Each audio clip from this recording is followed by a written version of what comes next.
देखिए अब रेवोल्यूशन के बारे में समझते हैं। देखिए रेवोल्यूशन का मतलब है कि एग्जिस्टिंग सिस्टम को उखाड़ फेंकना, इस सिस्टम को बदल देना। आप जा रहे हैं और आप देखते हैं कि लोग खैनी लगा रहे हैं कि इस बार सरपंच को हटा देंगे, भाई बहुत गंदा सरपंच बनाया है। तो you can change your system through your vote. आपके पास वोट है, आप वोट की पावर से चेंज कर सकते हो। लेकिन अगर वोट ना हो तो एक ही व्यक्ति की तानाशाही चले तो आपके ऊपर कौन रूल करेगा, इसको आप ना चुन करके और वही व्यक्ति चुने, तब ऐसी सिचुएशन के अंदर रेवोल्यूशन होता है। यानी कि फोर्सफुली यूजिंग फोर्स आप उसको हटा देते हैं। तो ऐसा ही रशिया में हुआ। हम रशिया के अंदर 1905 का रेवोल्यूशन तो पढ़ेंगे, लेकिन हम रशिया के बारे में कुछ चीजें समझते हैं।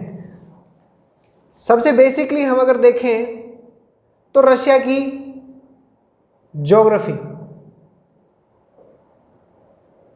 रशिया की पॉलिटी, रशिया की इकोनॉमी और रशिया की सोसाइटी। अब हम देखते हैं इन चार फैक्टर्स को अच्छे से स्टडी अगर हम कर लेते हैं तो अब हमें इस पूरे के पूरे रेवोल्यूशन का बैकग्राउंड समझ में आएगा।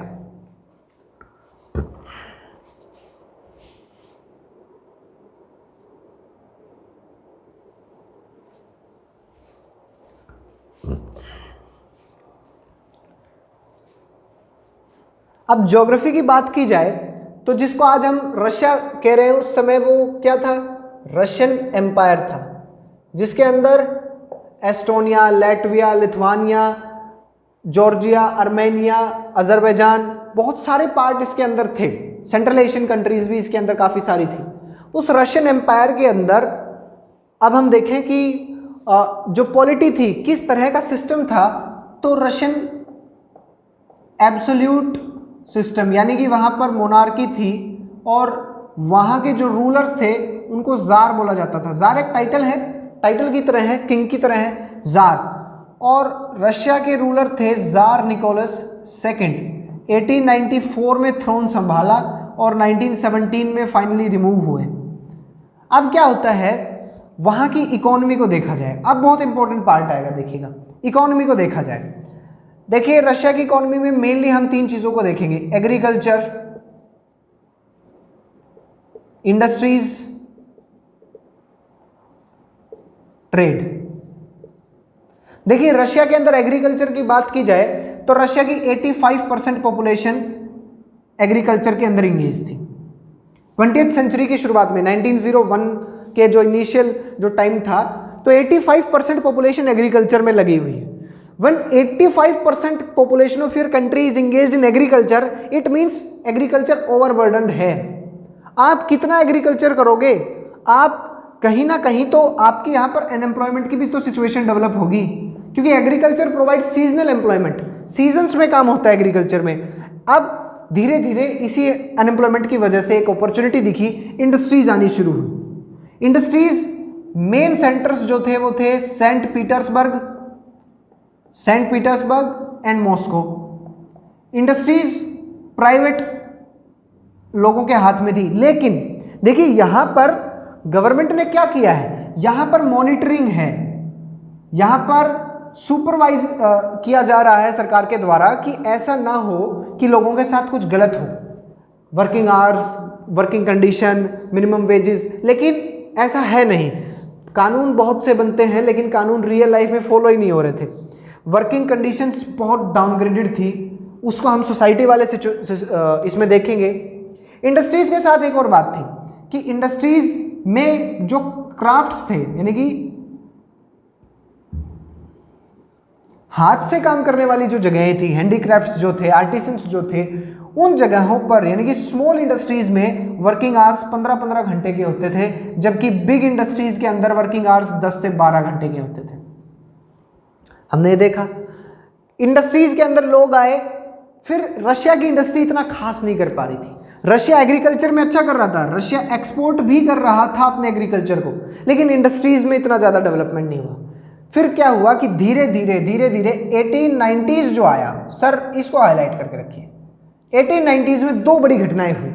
रशिया के अंदर रेलवे का एक्सपेंशन, रेलवे एक्सपेंशन, कि रेलवे का जो है ज़्यादा बड़ा हुआ, जब रेलवे का स्ट्रक्चर बड़ा हुआ तो इसका फायदा क्या है। This thing is written in your NCERT की expansion of railway. Now you have to connect the things. Railway expand होगा, इसका मतलब दूर दराज के क्षेत्रों से रॉ मटेरियल को इंडस्ट्रियलाइज्ड सेंटर्स में लाने में आसानी होगी। इंडस्ट्रियलाइज्ड सेंटर से फिनिश्ड गुड्स को, बने बनाए गुड्स को दूर दराज के क्षेत्रों में पहुंचाने में आसानी होगी। जब लोग ज़्यादा चीज़ें खरीदेंगे तो फिर से इंसेंटिव ज़्यादा मिलेगा प्रोड्यूसर्स को, और प्रोडक्शन होगी और एम्प्लॉयमेंट दी जाएगी। रेलवे का एक्सपेंशन। फिर फॉरेन इन्वेस्टमेंट, बाहर वाले लोग आकर के इन्वेस्ट करने लगे। कैपिटलिस्ट, यहां पर भी मैंने आपको बताया सोशलिज्म अभी नहीं आया है, यहां पर कैपिटलिस्ट ने यहां पर आकर के देखना शुरू किया। पॉलिटी में एक बात मैं भूल गया, tsar was not subject to any parliament. Tsar के ऊपर कोई पावर, कोई कुछ नहीं है। ये वर्ड इसीलिए लिखा गया है absolute, he can do what ever he wants. साथ ही साथ जार ने क्या काम किया कि जितनी भी पॉलिटिकल पार्टीज थी 1914 से पहले, सभी political parties they were illegal, और दो पॉलिटिकल पार्टीज बनी, Russian social democratic workers party RSWP 1898 में बनी, और सोशल रेवोल्यूशनरी पार्टी ये बनी 1900 में। देखिए, Russian social democratic workers party जो है,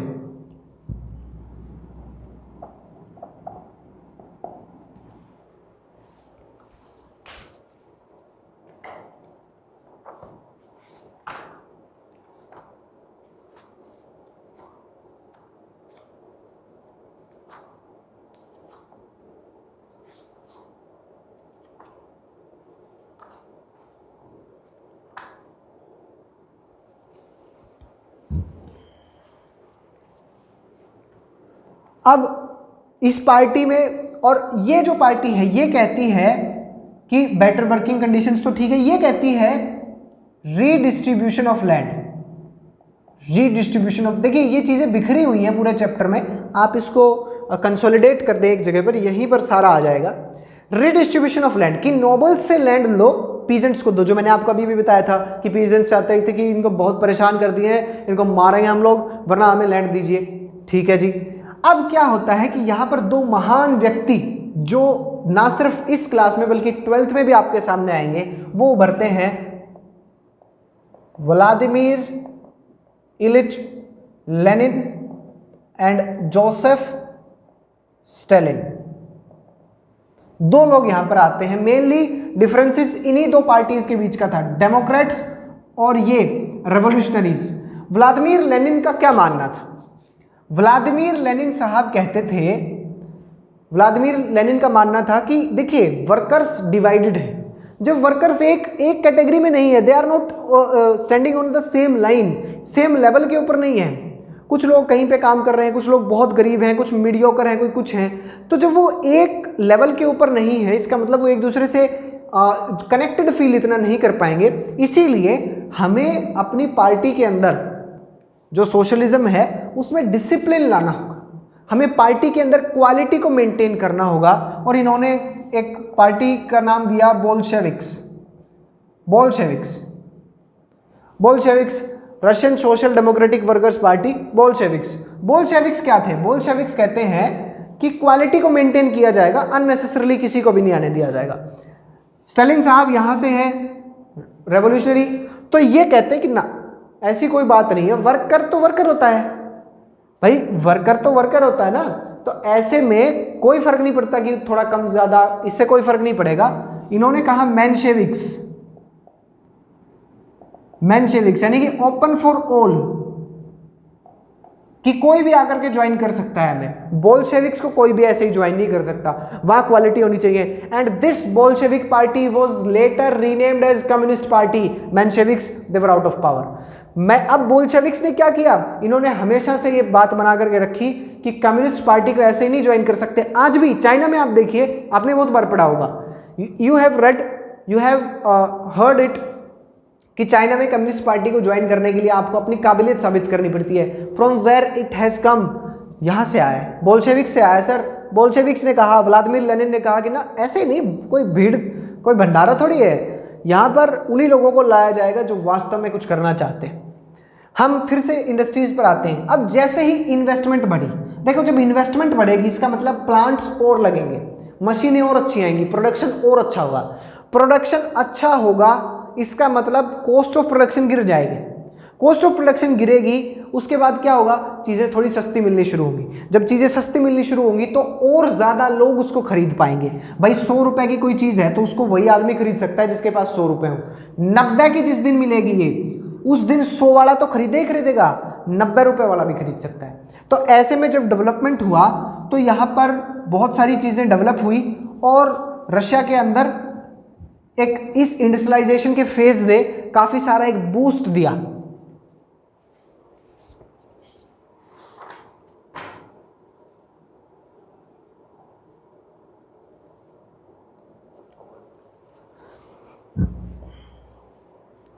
और जो कोल की प्रोडक्शन है, कोल और आयरन दो बातें आपको दी गई है। कोल की प्रोडक्शन जो है डबल होगी और आयरन की प्रोडक्शन जो है वो 4 टाइम्स इंक्रीज होगी। इसकी वजह से सारे फैक्ट्स आपके सामने इसी जगह पर आ जाएंगे अगर आप सही से इसको अरेंज करना जानते हो। Trade, what was the trade, कि Russia was a major exporter. हमारे पास केवल इतनी जानकारी है कि एक्सपोर्टर ऑफ ग्रेन्स,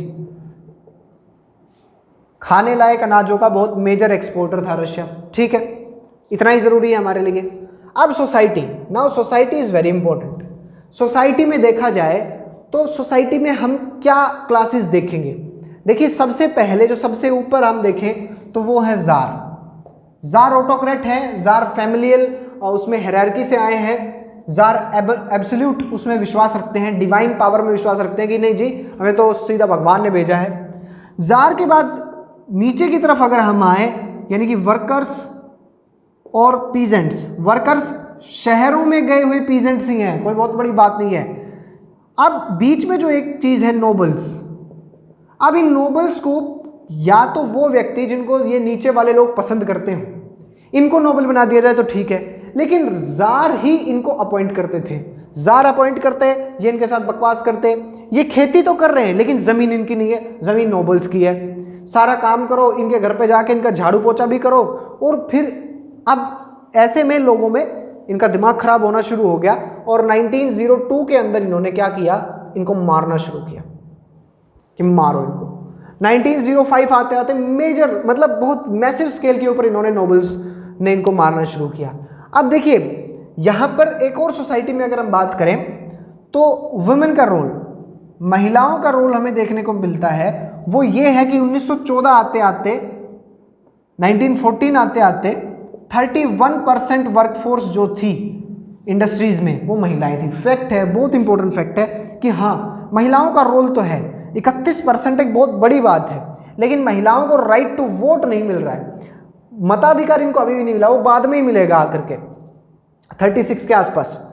अब ये हमने देखा, इसमें पीजेंट्स की कंडीशन हमने देखी और वर्कर्स की कंडीशन आप देख लीजिए। अगर हम वर्कर्स की बात करें और हम पीजेंट्स की बात करें तो मैंने आपको जो प्रॉब्लम्स अभी अभी समझाई थी पहले भी, वर्किंग कंडीशन बहुत खराब है।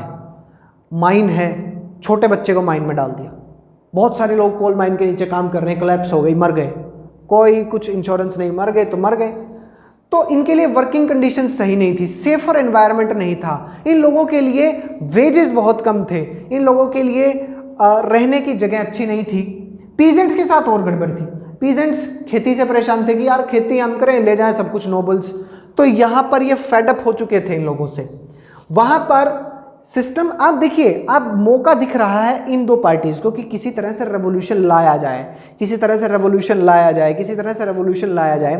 तो माहौल तैयार किया, और अब वो माहौल कैसे तैयार किया गया उसको हम स्टडी करेंगे कि रेवोल्यूशन के 3 चीजेस, जो 3 थिंग्स हमने देखनी है वो है कॉजेज, इवेंट्स एंड आउटकम्स। ये 3 चीजें हमें देखनी है और हम देखते हैं। रशियन रेवोल्यूशन 1905 की बात कर रहे हैं। अब हम कॉजेज के अगर ऊपर बात करें, कॉजेज की बात की जाए तो हम देखते हैं वो क्या क्या कॉजेज थे। देखिए सबसे पहला जो कॉज था वो था dissatisfaction among workers and peasant. सबसे मेजर कॉज तो यही था। क्यों था? देखिए जब आपसे पूछा जाएगा कि कॉजेज बताएं, या अभी तो लॉन्ग आंसर क्वेश्चन ही नहीं आएंगे, तो डिससेटिस्फैक्शन अमंग पीजेंट्स, तो आप लिखेंगे कि क्यों डिससेटिस्फाइड थे। वो सभी रीजंस जो अभी बताए गए थे, वर्कर्स बेटर लिविंग कंडीशन, तो इसमें आप थोड़ा चेंज करेंगे कि वर्कर को लो वेजेस दिए जा रहे थे, उसके बाद इनके साथ वर्किंग कंडीशंस बहुत ख़राब थी, लिविंग कंडीशंस बहुत ख़राब थी, वर्किंग आवर्स बहुत ज़्यादा थे, एक्सप्लॉयटेशन हो रहा था। पीजेंट्स के साथ भी यही था कि ज़मीनों पर काम ये करते थे, बहुत सारे ड्यूज, बहुत सारे रेंट्स इनको देने पड़ते थे नोबल्स को। डिससेटिस्फैक्शन। सेकेंड थिंग, डिससेटिस्फैक्शन के बाद और क्या चीज़ आएगी सर? इसके बाद आती है कम्यून सिस्टम, जिसको मिर सिस्टम भी बोला जाता है। देखिए क्या सिस्टम था कि आपको जमीनें जो हैं, जमीनें पूल की जाती थी। ये पहले से था। रशिया के जो पीजेंट्स थे, एक very important line, this is star point बनाइए कि रशिया के पीजेंट्स, लिखो, रशिया के पीजेंट्स और पीजेंट्स से अलग थे। क्यों थे? लिखा है आपकी एनसीईआरटी ने भी कि रशिया के पीजेंट्स के अंदर एक हैबिट थी कि वो बहुत बार अपनी जमीन को पूल करते थे, यानी कि कलेक्टिव कर लेते थे और जरूरत के हिसाब से बांट लेते थे। इसीलिए Russian social democratic workers party और रशियन रेवोल्यूशनरी पार्टी को लगा कि पीजेंट्स ये जो है यही नेचुरल सोशलिस्ट हैं, नेचुरल सोशलिस्ट। इसलिए हमारे रेवोल्यूशन की मेन फोर्स क्या होंगे? वर्कर्स नहीं बल्कि पीजेंट्स होंगे मेन फोर्स। हालांकि मेनली जो वर्क किया गया शुरुआत पीजेंट्स ने की, लेकिन उसको एग्जीक्यूट वर्कर्स ने किया, उसको हम देखेंगे। कम्यून सिस्टम में एक गड़बड़ थी कि कम्यून सिस्टम को जब इंट्रोड्यूस किया गया तो कलेक्टिव लैंड को कलेक्टिव एंटिटी के रूप में ट्रीट करते हुए जब इसका रीडिस्ट्रीब्यूशन किया जाता तो यहाँ पर करप्शन था। आपको बहुत सारी इंस्टॉलमेंट्स देनी पड़ेंगी, बहुत सारे टैक्सेस देने पड़ेंगे, हैवी टैक्सेस देने पड़ेंगे, तो लोग इससे भी डिससेटिस्फाइड थे। तीसरा मेजर रीजन था 1904 का जो क्राइसिस। देखिए 1904 में क्या हुआ कि इसेंशियल गुड्स के प्राइस राइज होंगे। जब इसेंशियल गुड्स के प्राइस राइज हो गए, देखिए एक चीज होती है वेज प्राइस स्पाइरल, वेजेस बढ़ेंगे तो प्राइस बढ़ेगी, प्राइस बढ़ जाएगी तो वेजेस भी बढ़ेंगे, वेजेस की डिमांड बढ़ेगी, यानी कि एक चीज जब बढ़ेगी तो दूसरी चीज अपने आप बढ़ती चली जाएगी। वेज प्राइस स्पाइरल की सिचुएशन वहां पे हो गई, लेकिन वेजेस कोप अप नहीं कर पाए। और रियल वेजेस, ये very important term, real wages का मतलब होता है कि आप कितने मूल्य की वस्तुएं खरीद सकते हैं।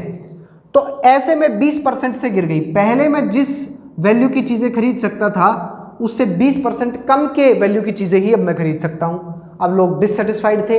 इसी बीच इसेंशियल प्राइस राइज, फिर ये अब इन्होंने एक फोर्थ, एक था all Russian workers assembly. Russian workers assembly जो था, या इसको आप बोल सकते हैं assembly of Russian workers, assembly of Russian workers बनाई गई। और इसके एक जगह जिसका नाम था Putilov iron works. Very important sir, fact सारे इसी में आ गए, इसी डायग्राम में सब कुछ आ गया sir.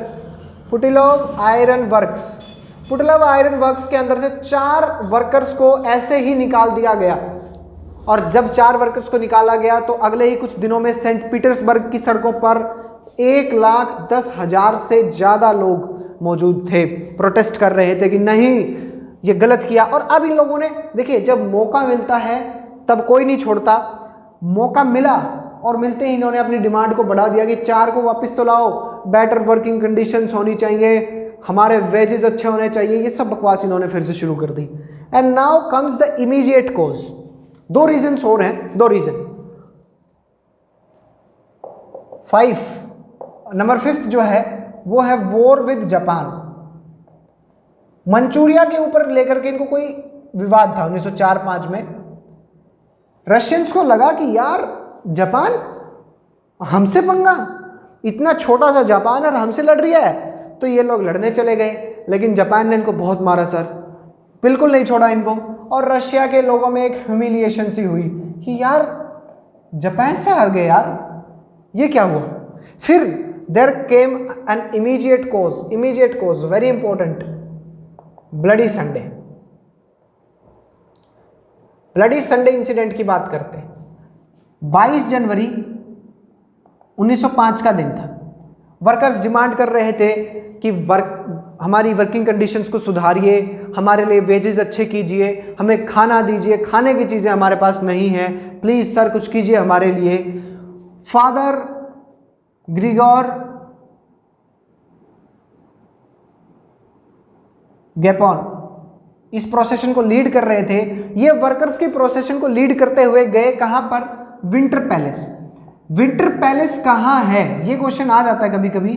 Winter palace Saint Petersburg में है और winter palace tsar Nicholas second यानी कि रूस के राजा का जो था ऑफिशियल हाउस था, रेसिडेंस था, यहां पर गए। जार निकोलस सेकंड वहां नहीं थे। ये लोग गए, इनको माहौल तल्ख था, हो सकता था कि फायरिंग हो जाए, वहां पर पुलिस थी, वहां पर कैवलरी थे, ये गन पॉइंट पे थे। ये लोग गए, इन्होंने सबसे पहले कहा कि गॉड सेव द जार। ये कहा कि मालिक प्लीज, ट्रेडिशन को फॉलो करते हुए तो अपनी डिमांड्स लिख के गए थे कि सर हमारे लिए ये कर दीजिए प्लीज, ये हमारी मजबूरी है। और आप, राजशाही का तो ट्रेडिशन यही रहा है कि जब जनता को कोई प्रॉब्लम होती है तो अपने राजा के पास जाती है और उनको बताती है, तो इसको फॉलो कर रहे थे। अब गड़बड़ ये हुई कि जार निकोलस सेकंड वहां नहीं थे। जार ने यह भी कहा था कि आप फायरिंग ना करें लोगों पे, लेकिन कुछ मिसकम्युनिकेशन हुआ और फायरिंग हो गई और 100 लोग मारे गए। 100 people were killed and 300 were wounded. 300 लोग घायल हो गए। और इसके बाद रशिया के अंदर जो हालात बिगड़े, अब वही हालात इवेंट बन जाएंगे हमारे रशियन रेवोल्यूशन की। This was the immediate cause. तो अगर आपसे कोई पूछ ले what was the immediate cause of Russian revolution, तो bloody Sunday incident was the immediate cause. अब हम उन इवेंट्स को देखते हैं। इसके बाद जो हुआ वो रेवोल्यूशन में काउंट होगा, वो कोजेस में नहीं, बल्कि वो इवेंट्स, यानी कि विद्रोह के दौरान क्या क्या हुआ।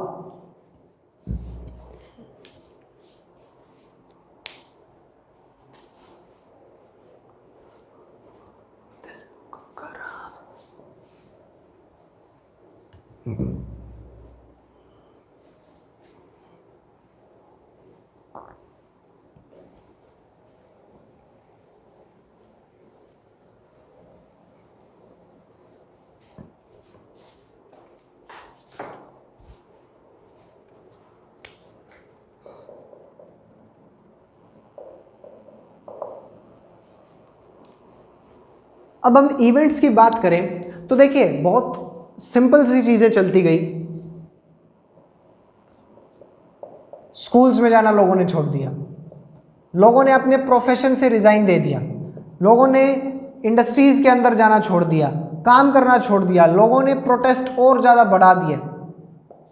सिंपल से इवेंट्स, बहुत सिंपल से इवेंट्स हुए कि लोग प्रोसेशन पे प्रोसेशन कर रहे हैं, लोगों ने अपने सब काम बंद कर दिए हैं। स्टूडेंट्स ने स्कूल में जाना छोड़ दिया, कॉलेज में जाना छोड़ दिया, यूनिवर्सिटी में जाना छोड़ दिया। लोगों ने अपने प्रोफेशन, कोई डॉक्टर है, कोई इंजीनियर है, कोई कुछ है, कोई लॉयर है, सब ने अपने प्रोफेशन छोड़ दिए, सब ने काम करना बंद कर दिया।